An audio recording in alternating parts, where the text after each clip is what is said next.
The carriage moved on. The long project was finally over. Ains had never experienced it himself, but this must have been what it felt like to be an expatriate.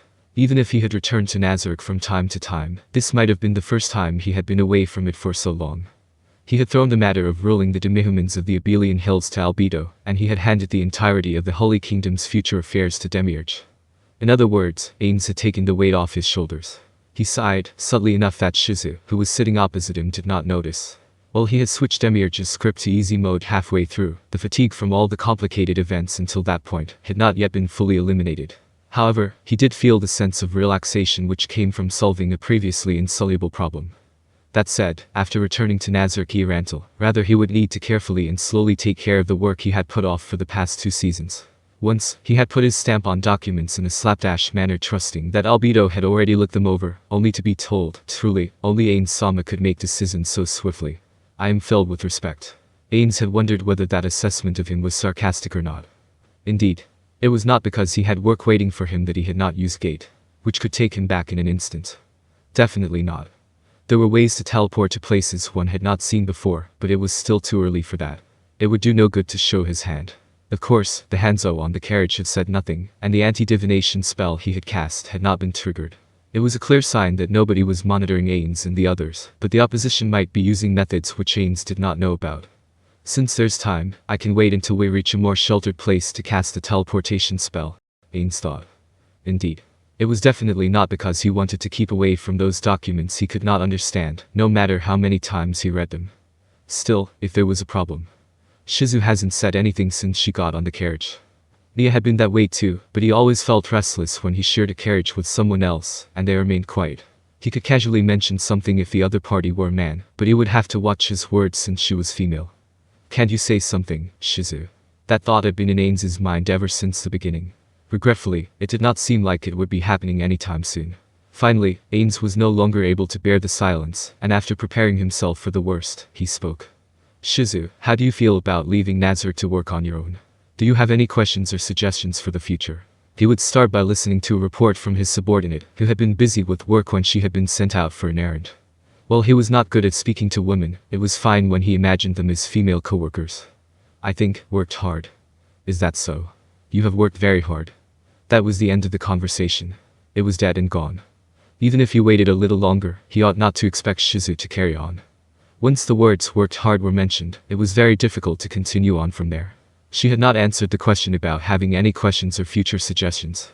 That said, these thoughts of his were merely the shallow contemplations of a superior. He ought to be thinking, since she worked hard, all I have to do is wait for the results. There were also benefits in doing so. That was because the implication was that nothing had happened which might cause a problem or become an issue. However, Shizu continued speaking. It's hard to think on your own and then take action. Indeed, that is the case. Shizu had been working in Nazareth all this time, and all she had done was receive instructions and carry them out. However, he had only given her rough instructions this time, and then the actions she took based on the decisions she made within the scope of those instructions were her first task. For all he knew, that might have been too broad for her. Perhaps he should have started by giving her a simpler task, but Ains also knew that Shizu had given him concrete results. Still, it's hardly unusual for the Pleiades to go outside for their work. The fact that the Maid Demons are now the Sorcerer King's minions has spread from the Holy Kingdom to the other nations by now. In the future, you may be given orders which result in you leading subordinates of your own for activities outside Nazareth. This was a good experience. But giving vague instructions was a bad idea.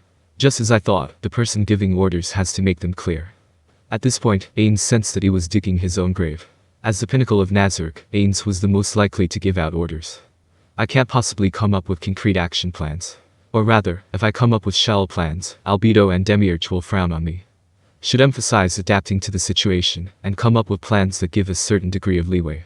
In the end, it's still the person on the ground who knows best. Yes. I learned a lot more compared to just following instructions. Ah, indeed, just so. I understand how you feel very well. Ains scratched his head as he nodded, but then as he realized the difference in competency between Shizu and himself, his non-existent stomach ached when he had read Demiurge's reports, he wept softly in his heart. Speaking of which, Ains decided to change the subject. If he went on, he might only end up shocking himself more. It seems you and Miss Baraja got along very well. It felt like a shame that we had to part. I was interested in her. Really, that's wonderful. Ains's expression of joy was genuine. Suzuki Satori had not had children before, but he could understand how a parent felt when one heard that a child who had no friends had made friends for the first time. Ah, I'm glad I resurrected her. What does being interested mean? Don't tell me she's not a friend, but more like a toy. Can I assume that you are friends? Shizu briefly bowed her head in thought, but in the end she replied with a yes. Ains was filled with delight. However, that explosion of joy was promptly negated.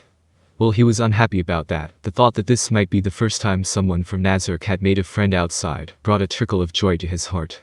Most of the people in Nazarick did not leave it, so they did not make friends outside. Perhaps if he let the other members go outside regularly, they would be able to make good friendships. Ains did not think that people with friends were superior to others.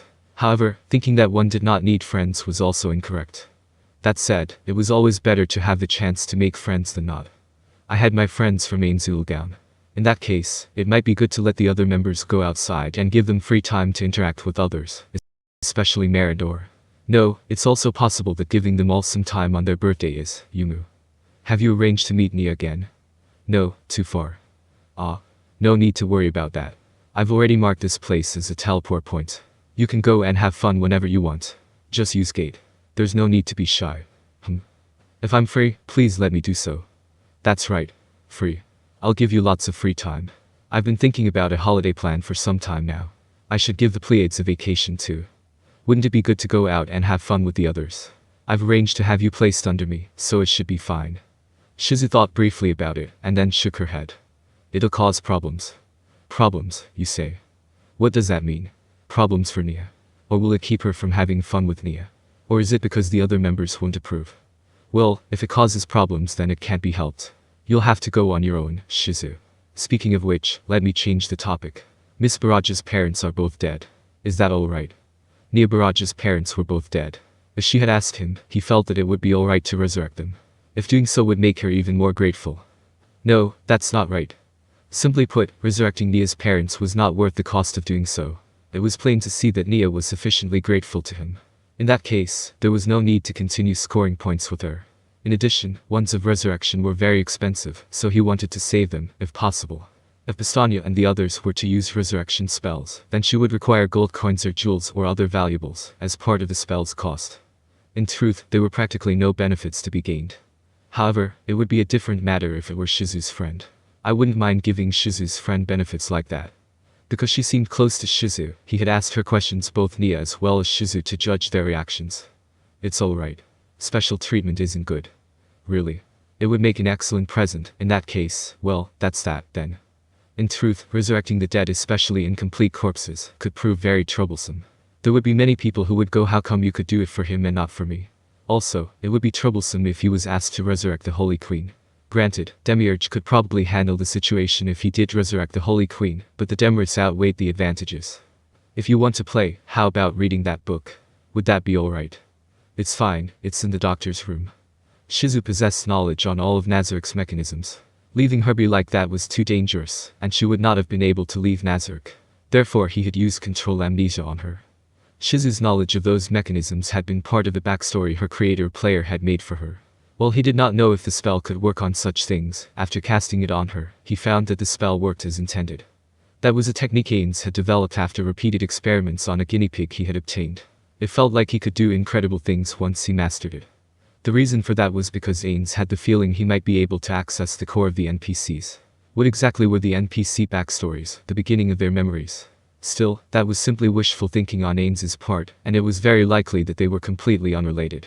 If he wanted to sort that out, he would need to further understand the spell, and understand everything to do with the human memory.